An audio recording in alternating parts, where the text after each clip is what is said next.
So, hello and welcome along to another edition of Isolation Interviews, especially for Hospital Radio and my YouTube channel. And I'm super excited that my guest is a broadcast legend. Mike Reed, thank you for joining me. Matthew, pleasure. Good. Yeah.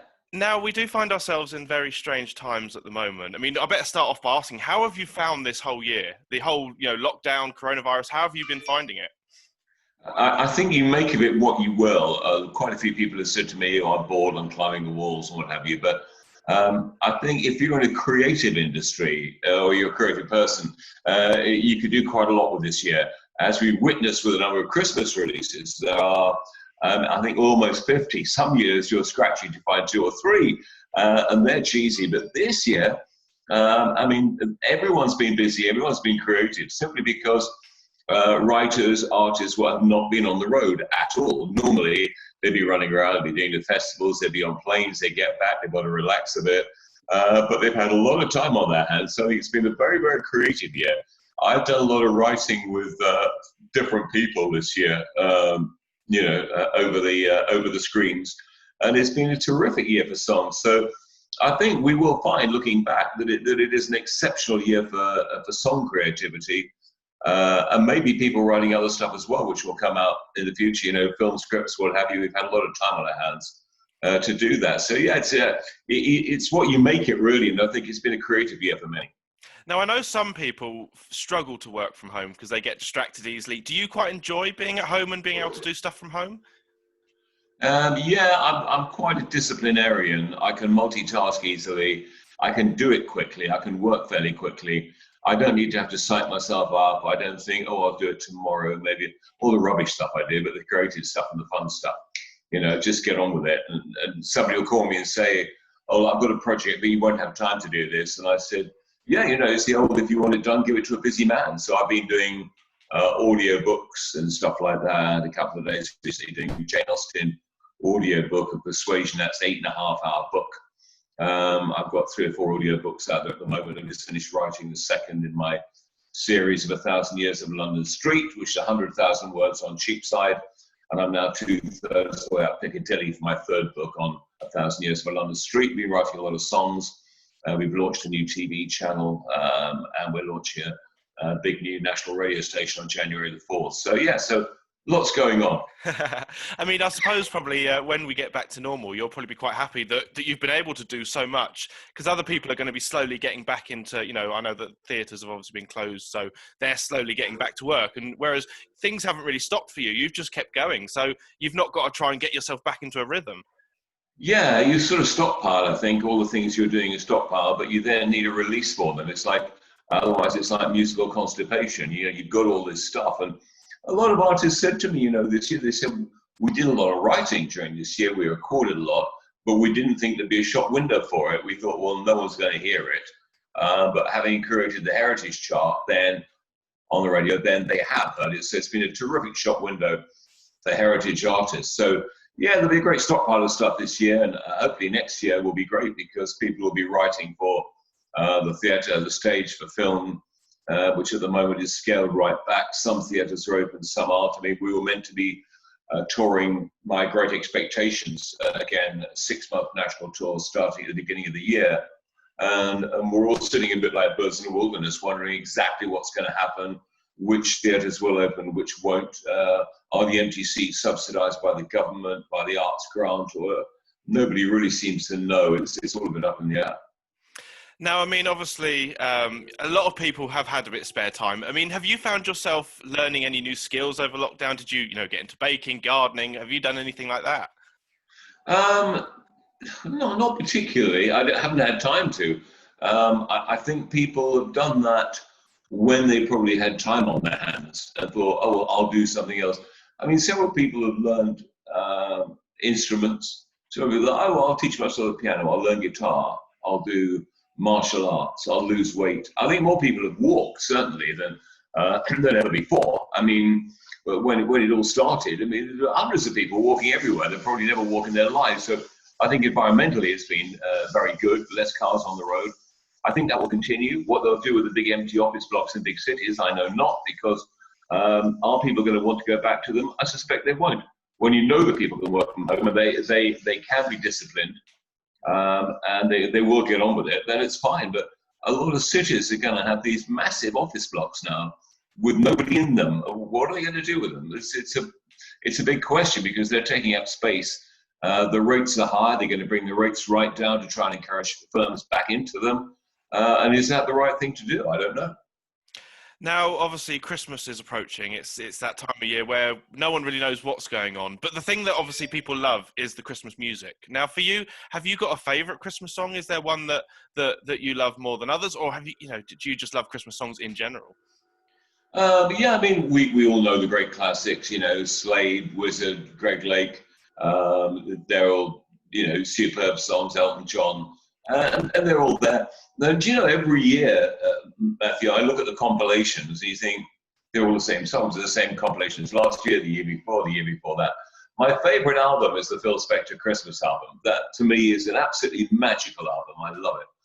This, I mean, of the songs this year, there are just so many good ones. I mean, Limahl, One Wish for Christmas is fantastic. Matt Hoy, Christmas is Almost Here. Marty Kim and Roxanne Wilde get a great single out, Christmas All Over the World. My Heart and Soul, I Need You Here for Christmas. Susie Quattro is terrific. The Spiz Energy are back with Christmas in Denmark Street. Oh my goodness me, there are so many. The Flirtations with Secret Santa. One with A Christmas Wish by Beverly Knight. There's so many great songs this year. It's wonderful. Now, I mean, earlier on in the year, I had the pleasure of talking to Neil Fox, who, of course, you've been working with quite closely on the Heritage Chart. Now, for anyone who doesn't know about the Heritage Chart, I think it's fantastic. Tell us a bit about where it came from and what it is. It came about after a conversation with several artists who said, you're playing our songs, people like Limahl and Johnny Hayes Jazz, Nick Kershaw. I'm playing their songs, but Radio 1 weren't, Radio 2 weren't playing them. The big national stations, the Absolutes, the Hearts, the Globals, weren't playing them at all. And they said, you're the only person playing them. You're the shop window for this. So I thought, well, to make it more of a shop window, why don't we have a Heritage Chart and have, popularity from the listeners, the number of plays you get during the day and what have you, and make it a shop window.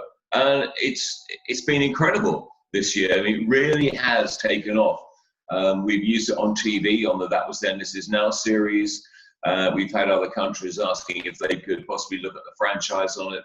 So it's been very, very good. And I think it's given a lot of heritage artists the feeling that, yeah, we are doing something. We are in a chart. We are getting notice taken of us. And I said to them, look, it's a springboard. Use it. The fact that you're number one or in the top 10, use it. Go to the other stations and say, look, I'm in the top 10 on the Heritage Chart.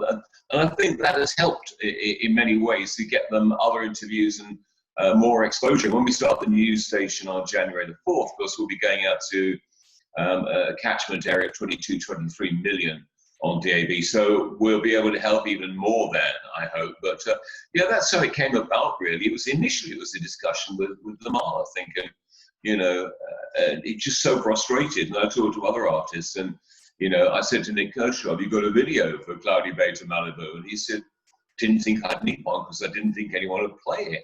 And yet it's probably his best song.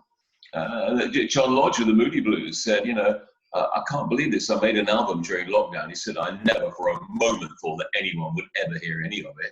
He said, and then we're on your chart. And they all thought it was a great idea. So it worked well. And then Mike Stock gave me a call. And I've worked with Mike a bit over the years.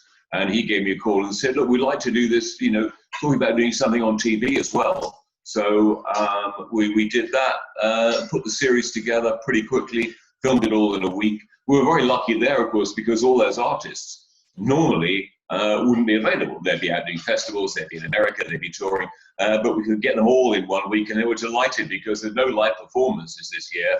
And we're effectively doing live performances on TV and showing the videos as well. And we did the Heritage Chart. So it was very, very good. Yeah, it was fantastic. And I mean, it's, a lot of stations always promote new music, but the great thing that you guys are doing is promoting new music from artists that we all know and love, but maybe have forgotten about a bit. So it's kind of bringing them back into the forefront of our minds, which, shows that they've still got great music, great new music that you need to hear.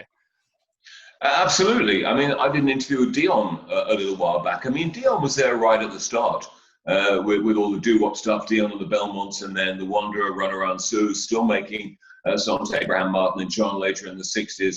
And this album he's made has been fantastic. You know, with Joe Bonamassa, with Van Morrison, with Amy Grant.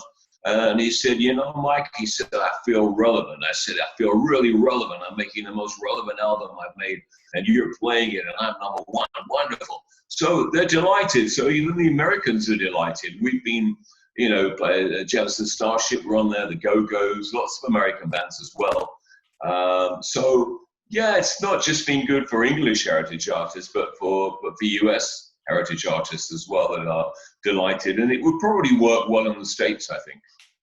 Now, Will, I wanted to go back to the beginning for you. I mean, where did your love of broadcast and radio, where did that come from? Well, strangely enough, like you, I started, although I didn't start because I wanted to do it, on hospital radio in Weybridge. A friend of mine used to do a program, and he borrowed all my records. And he had to go off abroad, and he said, oh, could so-and-so borrow your records? And I thought, no, I'm going to lose them. If I start lending my records to everybody, they're going to get lost, they're going to get infiltrated into the library and incorporated. And he said, well, the only way around it is if you go and play them. I said, oh, no, I don't want to do that. But in the end, so I didn't lose my records, I went in and I listened back to, they said, oh, listen back and check how you sound. And I sounded like I was doing a terrible favour to everyone. Oh, hello, everyone, here I am. I'm doing a jolly favour by being here, playing my records. And I thought, oh dear, that sounds a bit pompous. Anyway, I didn't think any more of it. And I played in quite a few cricket matches where I'd done a bit of the commentary as well. And this guy, Neil French Blake, gave me a call, who I'd seen at a few matches, and he said, I want you to come and see me. We're starting a radio station at Reading, Radio 210. And I said, okay. And I went to see him, and I said, well, it's not what I do, radio. If you want me to play and sing and write, that's fine. And Neil was delightful. He said, I want you on my station for 3 reasons. He said, 1, you're terribly English. He said, 2, you're mildly eccentric. And 3, you're a bloody good opening bowler. And I said, what's that got to do with it? He said, I'm starting a cricket team, and you're opening the bowling. I said, I already played for a team. He said, you're playing for me now. So there I was one of Neil's boys, and Steve Wright and myself started together. And we were reading right with wireless people. He fired us every week for being amateurish, but we somehow got through it. He said, listen to the professionals and see how they do it. And we thought, a bit old-fashioned, a bit boring. We'll do it our way. So he fired us every week. And then I went to Luxembourg, and then Steve Wright went to Luxembourg, and we both ended up going to Radio 1. So, yeah, Neil was really pivotal for me. I mean, when he said, I will offer you a full-time contract, I said, oh, no, I don't want that. I'm happy to come in and just do it and play around. I said, but I'm not sure I want a full-time contract. I was a bit apprehensive about that. But he was great, and he was our boss right the way through. I read the eulogy at his funeral a couple of years ago. And I said to Caroline, his wife, I said, look, I can't do anything terribly sensible. And she said, oh, no, be funny. I said, oh, that's great. Because he was certainly a character. He was the epitome of, an old Etonian, and he was off around the world. He'd phone me from the Viet Cong jungle or the ski slopes and say, if anything happens to me, I want you to be an executor. I said, what do you mean if anything happens to you? And he said, well, you never know. And I thought, it's strange. Then when his pa died, who was head of the Lancers, he got me to go down and to do a reading at Sandhurst. He said, we've got some minor royals and bigwig military brass coming down, and I can't read the poem, I blood every time. He said, I know you won't blood. So I had to go down and read the poem, which is hilarious. And then, yeah, Neil was a great character. And I remember at his funeral, there were men in raincoats. And I said, who are those? I still don't know whether they're MI5, MI6. I still don't know what he really did. He ran a radio station, but I suspect it was probably, as he popped up around the world and said, if anything happens to me, I'd like you to be an executor. I rather suspect he did more than just run a radio station and ski. Now, I mean, obviously, this year, coming to an end, hopefully we're going to see the end of these restrictions and everything. But, people are hoping to have a nice Christmas, but obviously a safe Christmas. What are your plans for the Christmas period? Well, I'm doing radio right up until the 24th, and we start the new station on the 4th. So there's a lot of preparation. We've got a lot of TV going on.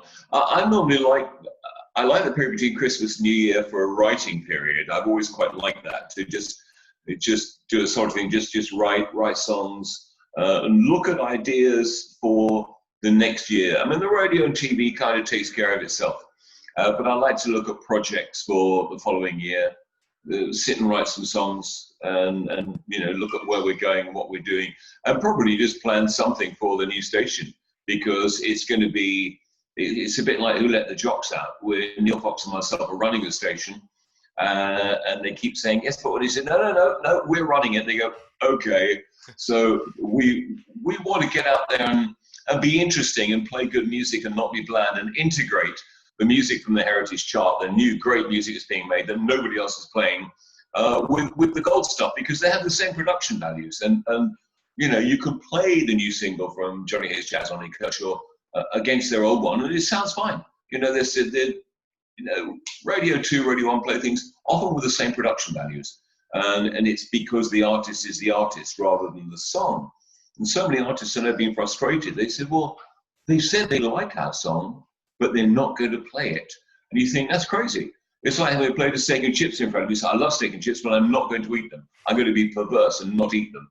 It's madness. So yeah. So hopefully we can launch on January the 4th and make some sort of difference.